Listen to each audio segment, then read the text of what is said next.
The element of water. In this video, I'm going to give you 5 signs that you may, in fact, be a constitutional water element. Sit tight.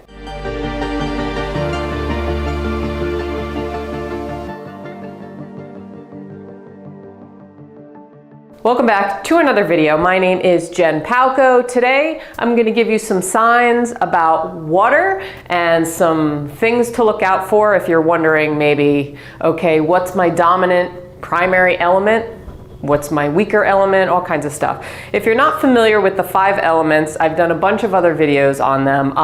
Basically what I'm talking about, 5 elements out in nature, okay? Fire, earth, metal, water, wood. And this is from the concept, the theory of the 5 element theory going back to ancient Taoism and Chinese medicine and things of that sort, okay? So that's what I'm gonna focus on here. And I suggest you check out some of my other videos. I'll put recommendations below. I have intro videos on the 5 elements and all about the personality types. But basically, when we think of the elements, we think of the elements in nature, but we also think of the elements within us. So we have all 5 within us, okay? But we have 1 or 2 that are usually our constitutional element or more primary that come out. And basically what that means is all of us have different ways that we perceive the world around us, okay? So when we're talking elements, fire, earth, metal, water, wood, and when I talk about your primary or constitutional element,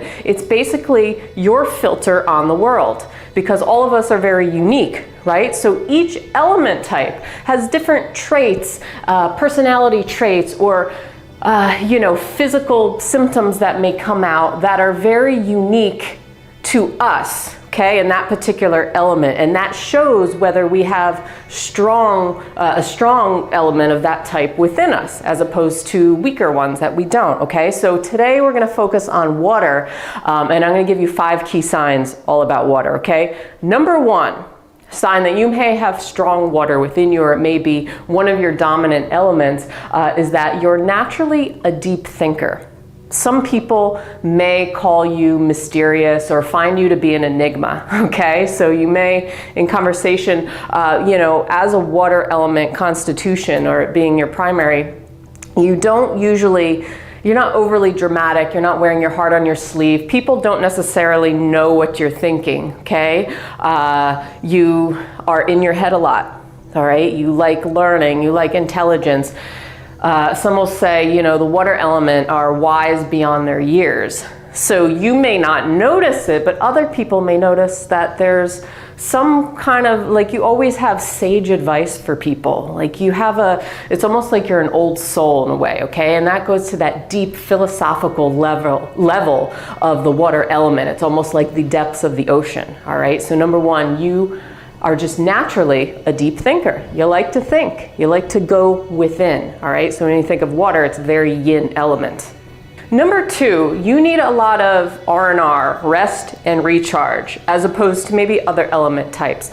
For example, a fire and a wood has a lot of energy to back them up, and they always have, like, it seems like an unending ball of energy. But you, as a water element, if this is one of your primary elements, you get tired easily, fatigued easily. You need time to rest, to recharge your battery. And that's perfectly okay. You just have to recognize when you're overdoing it. Because for a water element type, if they do too much, overexert themselves, what it's going to do, it's going to put a lot of pressure on the kidneys and the adrenal systems, okay? So in Chinese medicine, ancient medicine, the water element has to do with the organ systems of the kidneys and the urinary bladder, all right? And the kidneys are like the foundation of our body, all right? So it's like our essence. It's kind of like our backup battery. So when we burn ourselves out, or we're doing too much, or we're working too hard, and we're constantly stressing ourselves out, or we're not eating right, for example, the kidneys will be affected, okay? The adrenals will be affected. We will be affected. And that's what leads me to number 3, which is the water element type may show physical ailments such as having to do with the bones usually, okay? So the bones have to do with water and the kidneys and all that kind of stuff in TCM, ancient medicine. But it'll show physical manifestations of symptoms may come out for water element as lower back pain, okay, osteoarthritis, knee pain, okay, anything to do with the bones, some kind of spine herniation or disc problem or degeneration problem, even issues with maybe the teeth or the hair, okay, because this has to do with like our constitution, like what we're born with, our inherited genetics in a sense, our essence, right? Again, the foundation of our body. So when we burn ourselves out, these things will be affected and it will manifest through certain, you know, parts on the body, that sort of thing, okay? So water people, if you're water, you may notice your lower back hurts a lot, all right? Your knees hurt a lot, stuff like that. You're always going to the dentist, all right? So that's number 3. Okay, number 4,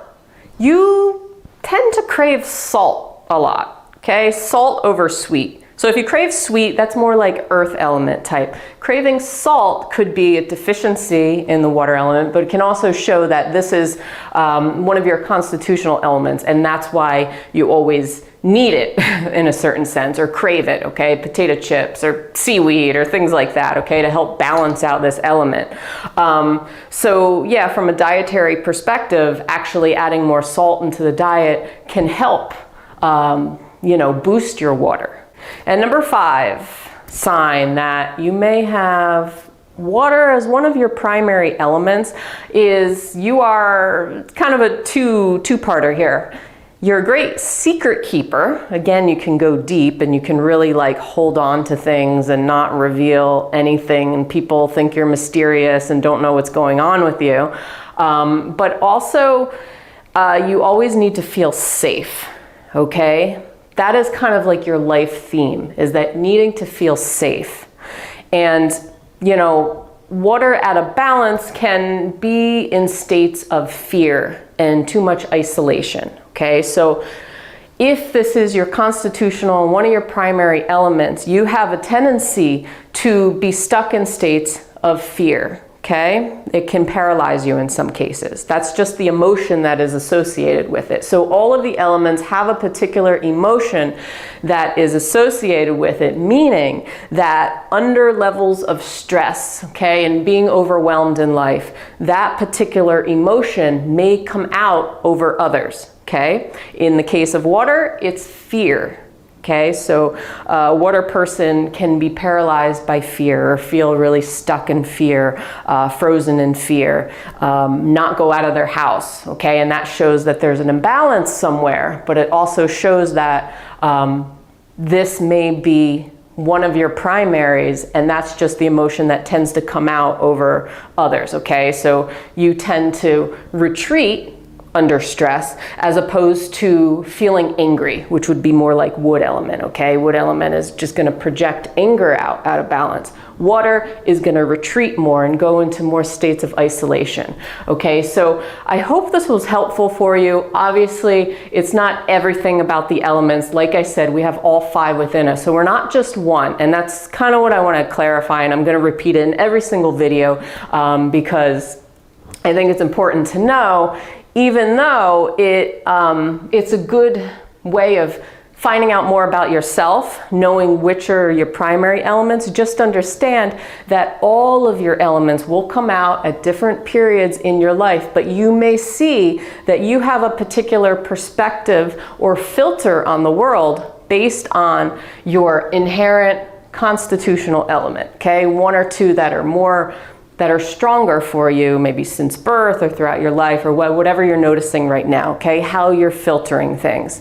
So anyway, let me know in the comments below what you think, whether you think that water's, you know, pretty strong for you or not, or one of your primaries rather.